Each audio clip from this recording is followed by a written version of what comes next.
How was, I mean, another step you took was like, as you were telling me, trying to follow the steps of Mario Chandraggi in 1937 and gather people to think about Brazilian Portuguese diction and make these rules. How was that received at the beginning when you started with the idea? Well, it wasn't just me who started with the idea. It sort of was. There were several people who were interested in this and wanted it to be thought about, and not just me. And in 2002 we had a congress in Rio de Janeiro, and Stella Brandão was there, and Stella and myself and Adriana Kayama, who was from one of the other state universities in São Paulo, talked at this congress about the necessity of making rules for the pronunciation of Brazilian Portuguese for singing, and revising, if necessary, revising the rules set up by Mario de Andrade in 1937, making changes that account for the fact that people speak differently now than they did 70 years ago, and organizing it phonetically so that people not only in Brazil but in other countries could use it. And the only protest to my participation in this at that Congress, in one discussion, open discussion about the topic, and Adriana and Stella and I and another Brazilian, Mirna Rubin, were in the front at a round table, and there was discussion and questions from the audience, and one person said, I promised to organize at that point a Congress on this topic, and one woman said, who are you as a foreigner to interfere with making the rules for Brazilian Portuguese? Wow. Pronunciation for singing.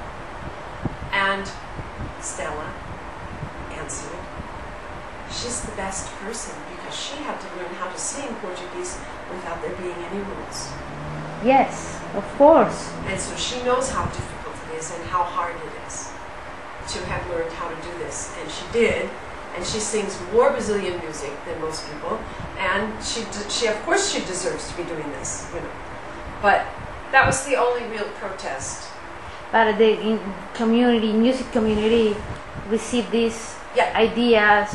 Very, very, very openly. And then in 2005 we had our quarto encontro brasileiro de canto, the fourth Brazilian singing encounter. And we had representatives from 17 of the 24 states, from the extreme north, Manaus and Amazonas, to Tocantins, the northern states, all the way down to Rio Grande do Sul, the very southernmost state. Most of the representatives were from the central west part of Brazil, but that's where Rio de Janeiro and São Paulo are. That's where most of the population lives. Mm-hmm. And there were people from Salvador and from the northeast, from the north, the central west part, and the south. And we had from each region, we had someone sing a song in their regional accent, and then following a suggestion for standardized diction. And have you had any support from the government to do this? So, private. Right. At the time, the Associação Brasileira de Canto was pretty much organizing this, and we paid for the Congress between the ABC and my university. We got some money from the university to help pay for the Congress. And did you make any publication of these rules? Or? Yes, and they are published in Portuguese, they're published in English, and they were published in Portuguese in the Revista Opus, which I can give you the information, and in English in the Journal of Singing in November, December 2008 in English.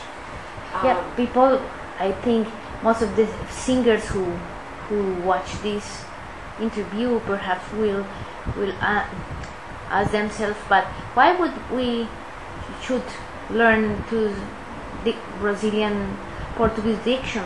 And perhaps it's because they don't know the amount of works and the music that is out there. They have not had this opportunity to really see what is out there. There's an enormous amount of repertoire, and but even to Brazilian singers, so much of it is not available because it's not published. And so someone like me who knows composers and has composer friends, has to know that this is available. And a lot of the music is out of print. Yeah, that I think this is the problem is shared in all Latin America. Yes. Some of the music were published in the 30s, 40s, and never republished, and new composers are never have been published. So most of them. So that's why we are trying to solve. Yes, brilliantly. That's wonderful because it really needs to be done.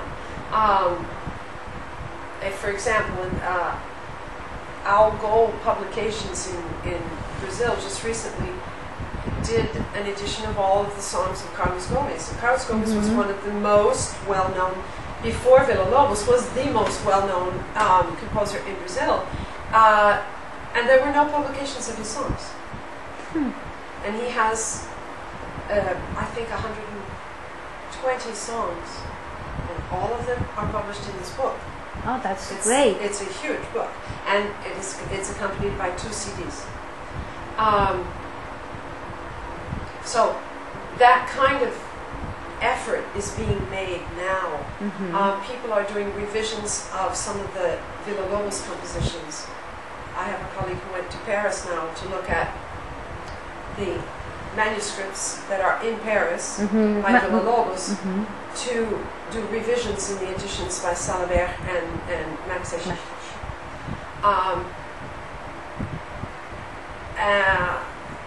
And that sort of information and research now is being done.